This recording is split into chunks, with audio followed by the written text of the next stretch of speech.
Y ese apego al tratamiento tiene mucho que ver con el porcentaje de recaídas que tienen estos pacientes.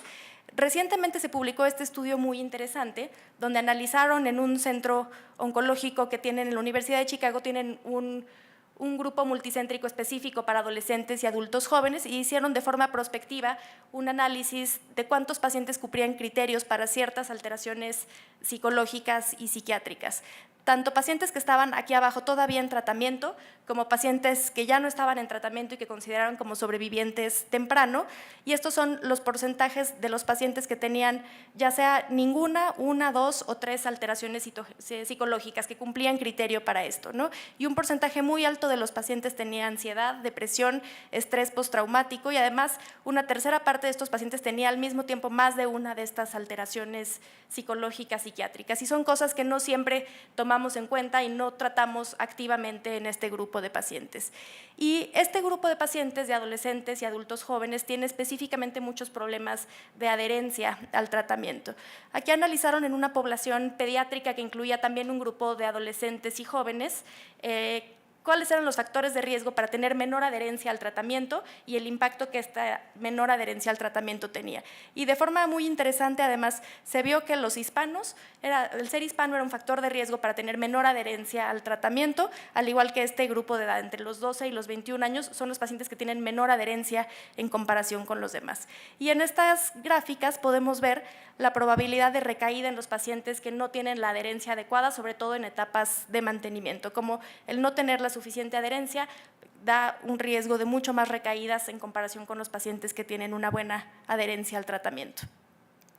Y también hay ciertos aspectos sociales que son muy importantes en nuestra población, ciertos aspectos financieros y de seguridad social, que eso está muy bien descrito en poblaciones en Estados Unidos, como esta población de adolescentes y jóvenes es la población más desprotegida en todos los sentidos. Es la población que está saliendo de la protección social y económica de sus papás y que está empezando a ser independiente, y esto conlleva muchos problemas sociales y económicos. Muchos de nuestros pacientes son todavía estudiantes y también tenemos muchos que son padres jóvenes y que son el sostén de la familia y quienes tienen que cuidar a los hijos. Y son pacientes que también tienen mucho menos acceso a atención especializada. Hay muchos estudios en Estados Unidos que sí demuestran muy bien cómo esta población de adolescentes y jóvenes son los que menos ingresan a ensayos clínicos. Casi todos los niños están siendo tratados por grupos colaborativos en ensayos clínicos y los adultos también, pero este grupo de adolescentes y jóvenes está olvidado por muchos de los ensayos clínicos. Y nosotros en la institución hicimos un análisis muy pequeño de algunos de estos aspectos sociales de un grupo de adolescentes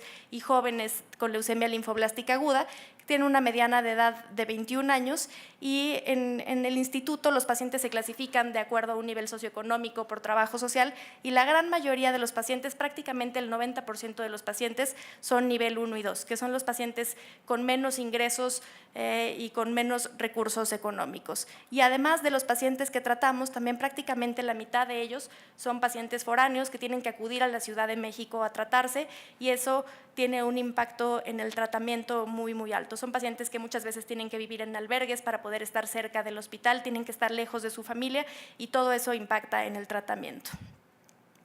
Ahora, pasando a la segunda parte sobre los esquemas de tratamiento para este grupo específico de adolescentes y adultos jóvenes, desde hace ya algunos años empezaron a ver por qué a este grupo de adolescentes y jóvenes al cumplir cierta edad les iba mucho peor,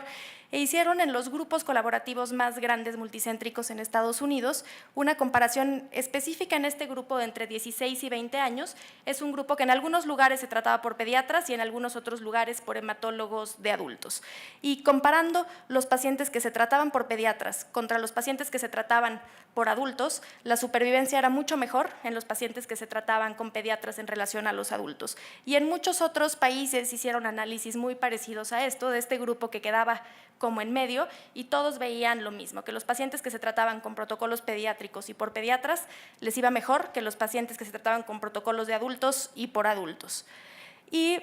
en particular, en estos grupos que son pues, los mismos grupos pero el equivalente de niños y de adultos, Estas eran las principales características en las diferencias de las dosis de quimioterapias usadas en un protocolo o en otro. Los protocolos de niños, en comparación con los de adultos, en general tienen mucho más esteroide, mucho más vincristina y prácticamente el doble de L-asparaginasa en comparación con los protocolos de adultos. Los protocolos de adultos suelen tener más doxorubicina y también la intensidad de las quimioterapias intratecales suele ser mucho mayor en los esquemas de niños que en comparación con los esquemas de adultos. Y de forma general también las características principales que diferencian un esquema y otro, los protocolos pediátricos tienen mucha L-asparaginasa, casi todos están basados en L-asparaginasa, tienen un uso de esteroides mucho más continuo, tienen mucho más vincristina y son protocolos que casi todos además se llevan puramente de forma ambulatoria, requieren mucho menos hospitalizaciones que los protocolos de adultos. Los protocolos de adultos tienen menos L-asparaginasa y algunos de ellos nada de L-asparaginasa, generalmente los esteroides se van más bien en pulsos y no tanto con dosis continuas, son mucho más mielotóxicos y requieren mucho más hospitalización y mucho más apoyo transfusional en comparación con los esquemas de niños. Y muchos de los grupos en distintos países analizaron la supervivencia en esta población entre 16 y 40 años con sus esquemas pediátricos y los esquemas de adultos. Y prácticamente en todos los grupos, las barras de abajo son las supervivencias en los pacientes tratados con esquemas pediátricos, prácticamente todos los grupos demostraron lo mismo. Un aumento en la supervivencia de un 20-30% tratándolos con protocolos pediátricos en comparación con protocolos de adultos. Ahora, ¿qué pasa con Hipercevad? Sabemos que es un esquema que está totalmente hecho para adultos y es el esquema que más se utiliza en cualquier grupo de edad, tanto en Estados Unidos como en la mayoría de los países, incluidos en México. La realidad es que hasta el día de hoy la mayoría de los pacientes que tratamos, los hematólogos de adultos, se siguen tratando con Hipercevad. Y el MD Anderson hizo un estudio comparando el Hipercevad con un protocolo de tipo pediátrico que ellos ajustaron y en realidad son los únicos que en su estudio no demostraron ningún beneficio de uno sobre otro. Tanto el esquema pediátrico como el Hipercevad mostraron exactamente las mismas supervivencias. Sin embargo, creo que nadie en ningún otro lugar ha podido reproducir estas supervivencias con el Hipercevad, ¿no? Nadie tenemos esas supervivencias con el Hipercevad que muestran los datos del MD Anderson. Y lo que sí es muy interesante es ver claramente en este estudio comparativo la diferencia de las toxicidades entre uno y otro, ¿no? Estas toxicidades, la hepatotoxicidad y pancreatitis y la hipofibrinogenemia, fueron mucho más frecuentes en el esquema de tipo pediátrico y por el contrario las infecciones y lo que tiene que ver con mielotoxicidad son mucho más frecuentes en pacientes tratados con Hipercevad en comparación con los esquemas pediátricos. Estos son los esquemas que recomienda la NCCN para los pacientes que entran en este grupo de edad de adolescentes y adultos jóvenes. Estos 4 esquemas, los primeros 4 esquemas que ponen son esquemas de tipo pediátrico para los adultos y también en base a los resultados publicados por el MD Anderson, recomiendan también para este grupo de edad el Hipercevad acompañado de rituximab en este grupo de edad. Y estas son las supervivencias, tanto libre de enfermedad como la supervivencia global en este grupo de pacientes, que son muy buenas, ¿no? Entre arriba de un 60-70% de supervivencia global a 5 años o a largo plazo, y en realidad en prácticamente todos estos esquemas son muy parecidas las tasas de supervivencia. Ahora, continuando un poco con el caso que habíamos mencionado de este niño de 18 años con una leucemia linfoblástica aguda con hiperleucocitosis, inició un esquema de tratamiento de tipo pediátrico y estas son algunas de las complicaciones que hizo durante el periodo de inducción, que es algo que vemos muy frecuentemente en nuestro paciente. Hizo una hipertrigliceridemia que llegó hasta 3.800 triglicéridos, hizo hepatotoxicidad también con una elevación muy importante, prácticamente de 10 veces de las enzimas hepáticas. De hecho, se realizó una biopsia hepática en la que se demostró que tenía esteatosis hepática y una hipofibrinogenemia que llegó hasta 98 miligramos por decilitro. Y solo quiero recalcar aquí algunas de las recomendaciones del manejo de la toxicidad en estos pacientes, que en realidad son recomendaciones de expertos de cómo manejar esta toxicidad. La verdad es que la hipertrigliceridemia la vemos muy frecuente en nuestro grupo de adolescentes y jóvenes y lo que se recomienda es continuar con la asparaginasa mientras estén por debajo de 1000 los triglicéridos y si están por arriba de 1000, si estamos dando la asparaginasa de Ecol y que son muchas dosis continuas, esperar hasta que bajen a menos de 1000 para la siguiente dosis. En cuanto a la hepatotoxicidad, continuar hasta 5 veces arriba las transaminasas. Si están entre 5 y 20 veces, esperar hasta que disminuyan a menos de 20 para poder continuar con las siguientes dosis. Y si suben a más de 20 veces el límite superior las transaminasas y no se normalizan en una semana, entonces sí se recomienda suspender la asparaginasa de forma definitiva. Y en realidad, en cuanto a la hipofibrinogenemia,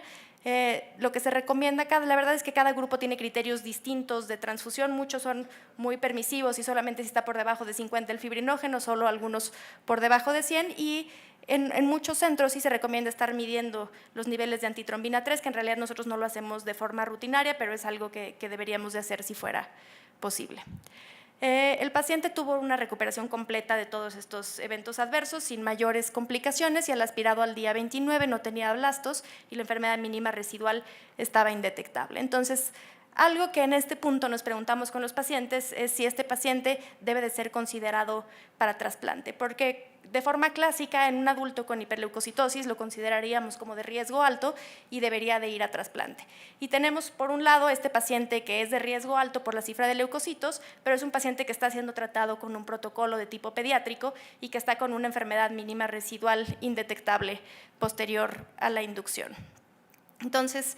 estas son algunas de las curvas de supervivencia con este esquema ajustado para adultos, donde vemos el impacto de tener una enfermedad mínima residual indetectable posterior a la inducción. Y esta curva de arriba es la supervivencia a largo plazo de los pacientes que tienen enfermedad residual mínima indetectable posterior a la inducción, que como podemos ver se disecan muy bien este grupo de pacientes y ese es el parámetro que mejor selecciona a un grupo de pacientes que le va a ir muy bien a largo plazo. Y también el grupo del PETEMA ha hecho un análisis muy específico de cómo considerar a estos pacientes como candidatos a trasplante. Los pacientes que consideran de riesgo alto por los criterios clásicos de riesgo alto en este grupo de pacientes de edad, pero Filadelfia negativos, se aleatorizan de acuerdo a la cifra de enfermedad mínima residual posterior a la inducción. Los pacientes que tienen una enfermedad residual baja posterior a la inducción incluso se desescala el tratamiento hacia un tratamiento menos intensivo. Y los pacientes que posterior a consolidación tienen una enfermedad residual de menos de 0.01% no se consideran para trasplante y continúan con el esquema de quimioterapia como tal.